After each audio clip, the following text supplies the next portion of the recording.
LaVar Ball is free to be ungrateful to Trump this Thanksgiving in China. He might not be when LaVar Ball's son was in custody of the mightiest authoritarian system in the world. LaVar acted like the most diplomatic of concerned parents and never made so much as a negative whisper about the Chinese government.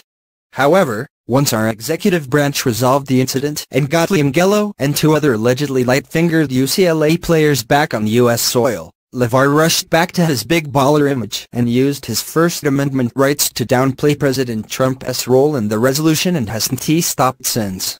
Still, the UCLA athletes, who allegedly committed a shoplifting spree involving multiple stores during their ambassadorship for American sports, serve as a reminder to athletes and fans of what they are in China, and what we are here. When you enter China's borders, sage travel discretion includes keeping 2 steps away from breaking their law, whether it is laws that are universal, such as thou shalt not steal, or laws that deny basic freedoms many Americans take for granted.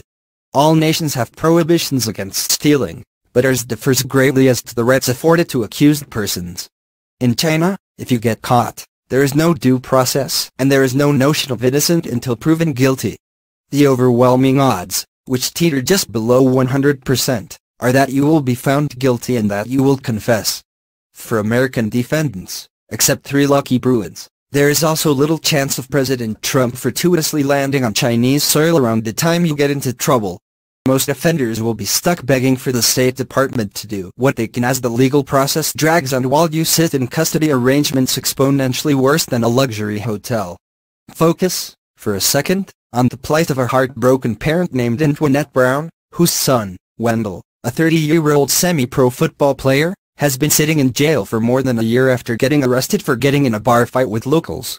He is trying to prove that he defended himself from flying bottles and that the man he is alleged to have seriously injured fabricated his injuries. Reportedly, it will take $100,000 to resolve the matter, which Wendell's family does not have. Wendell's rights as an American afford him a visit from our consulate's office once a month to check on him. As opposed to LaVar, Brown would not stop thanking Trump if he took a personal interest in the case. If any of our own children were in the same predicaments as Ungrateful and Trump intervened, the president would earn the greatest support a parent can offer a politician. Unfortunately, LaVar Ball would rather engage in a social media fight with the president than express genuine gratitude and realize how Trump went to bat for Ungrateful. While Trump was wrong to opine that he should have left the players behind, he did get the kids home. LaVar simply may not fully appreciate the nature of the system his son was freed from. For example, in China, you better stay far from a multitude of conduct the First Amendment guarantees us here. You cannot argue for a free Tibet, religious freedom, or democracy. When Chinese citizens, motivated by students and factory workers, rose up in 1989 for reforms, the movement was crushed.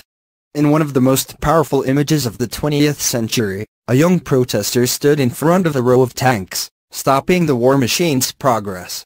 That man was ushered away and never seen again.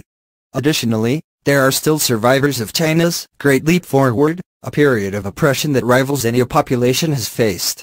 What's more, if you ever thought of kneeling during the Chinese national anthem, you risk a hell of a lot more than public criticism or losing your private sector job. Virtually no form of protest is tolerated on the mainland. The place boos are actually heard during China's anthem is in Hong Kong at soccer games. In response, China has recently made disrespect of the anthem a crime.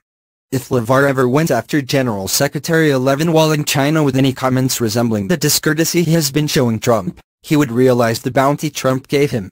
Simply, when a U.S. citizen is freed from the legal system of a communist nation or a political enemy, citizens and families should not care about the source of the help. It is a time to be gracious about the fact help came. By way of example, when Jesse Jackson was instrumental in freeing 3 U.S. soldiers held by Slobodan Milosevic in 1999, Jackson's political adversaries quickly acknowledged the heroic nature of the effort. Ultimately, when someone frees your flesh and blood, unconditional gratitude is owed. Sean Roman Strachey is a contributor to the Washington Examiner's Beltway Confidential blog. He is a writer and sports fan from New Hyde Park, New York. If you would like to write an op-ed for the Washington Examiner, please read our guidelines on submissions here.